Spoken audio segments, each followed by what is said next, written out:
अस्सलाम वालेकुम नाज़रीन, मैं हूं हकीम शाहिद। वेलकम करता हूं आपको अपने चैनल पर। उम्मीद करता हूं आप लोग खैरियत से होंगे। एक बार फिर एक नई वीडियो के साथ, एक नए नुस्खे के साथ आपकी खिदमत में हाजिर हूं।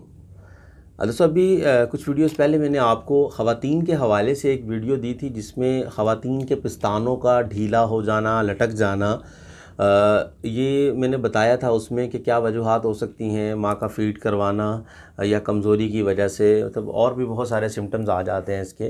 तो खैर, उसमें मैंने आप लोगों को एक नुस्खा जो दिया था वो खाने वाला नुस्खा था, जो आपने बनाकर इस्तेमाल किया होगा। और आज का जो नुस्खा मैं आपको देने वाला हूँ ये लगाने के लिए, वो अंदरूनी तौर पर इस्तेमाल के लिए था। आज का नुस्खा जो है ये बैरूनी इस्तेमाल के लिए। तो अगर आप इन दोनों नुस्खा जात को इकट्ठा इस्तेमाल करेंगे तो मतलब बहुत बेहतरीन रिज़ल्ट आप लोगों को मिल जाएगा। अगर आप अकेला अकेला भी इस्तेमाल करना चाहें, जैसे आप जो पहले वाला नुस्खा है, अगर आप लोग उसको इस्तेमाल करेंगे तो वो भी फ़ायदेमंद साबित होगा। अगर अकेला इस नुस्खा को इस्तेमाल करेंगे तो ये भी फ़ायदेमंद होगा। लेकिन अगर दोनों को इकट्ठा इस्तेमाल करेंगे तो बहुत ही ज़बरदस्त हो जाएगा और ज़्यादा अक्सर फ़ायदेमंद हो जाएगा। तो खैर, आपको नुस्खा की तरफ ही लिए चलते हैं। लेकिन उससे पहले, अगर अभी तक आप लोगों ने हमारे चैनल को सब्सक्राइब नहीं किया तो सब्सक्राइब कीजिए, साथ लगे बेल आइकन को ज़रूर प्रेस कीजिए ताकि हमारे लेटेस्ट वीडियोस आपको मिल सकें। तो चलिए चलते हैं आज के अपने नुस्खा की तरफ। जी नाजरीन, तो आ चुके हैं हम अपने आज के नुस्खा की तरफ। तो हमें तीन चीज़ों की ज़रूरत होगी। फटकड़ी हमें चाहिए होगी, काफूर हमें चाहिए होगा, और उसके बाद हमें पोस्त अनार चाहिए होगी। ये तीन चीज़ें हमें चाहिए होंगी। अब अगर इनके वज़न की बात कर लें तो आपकी सहूलत के लिए स्क्रीन पर लिखा भी आपको मिल जाता है। फटकड़ी हम लेंगे 200 ग्राम। अब फटकड़ी आप लोगों ने बिरियां नहीं लेनी है, क्योंकि वो खाने में इस्तेमाल होती है, तो इसलिए हम बिरियां लेते हैं। अब आप लोगों ने फटकड़ी जो है वो कच्ची इस्तेमाल करनी है।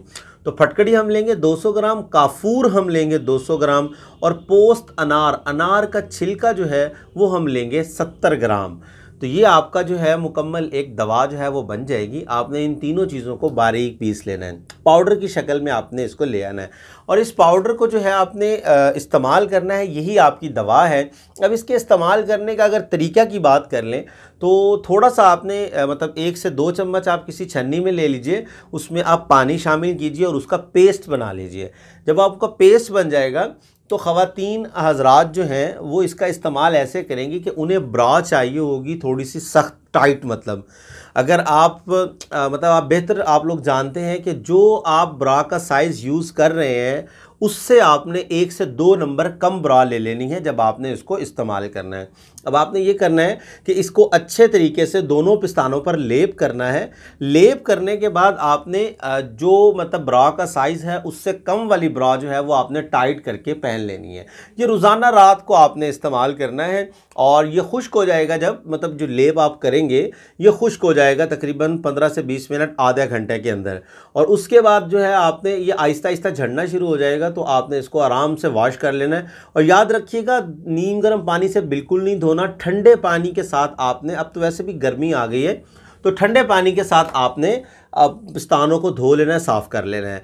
और इसी तरीके से आपने डेली मतलब रूटीन वर्क ये रात के टाइम इस्तेमाल करना है, और इसको इस्तेमाल कीजिए। इंशाल्लाह कुछ ही दिन के इस्तेमाल से जो है ख़वातीन में जो निस्वानी हुस्न की कमी हो जाती है या उनका जो है मांद पड़ जाता है हुस्न, इंशाल्लाह कुछ ही दिन के इस्तेमाल से वो बेहतरी की तरफ आना शुरू हो जाएगा, और जो बिल्कुल ढलकी हुई छातियाँ होंगी वो सख्त और सडोल होना शुरू हो जाएंगी। तो बनाइए, इस्तेमाल कीजिए, मुझे अपनी दुआओं में ज़रूर याद रखिए। तो उम्मीद करता हूँ आज की वीडियो आपको पसंद आई होगी। अगर वीडियो पसंद आए तो लाइक करना ना भूलिएगा, शेयर ज़रूर कीजिएगा। आप शेयर करेंगे, आपके लिए भी सदका जारिया होगा, मेरे लिए भी। तो आज के लिए इतना ही था, मिलते हैं किसी अगली वीडियो में। हकीम शाहिद को इजाज़त दीजिए। अल्लाह हाफिज़।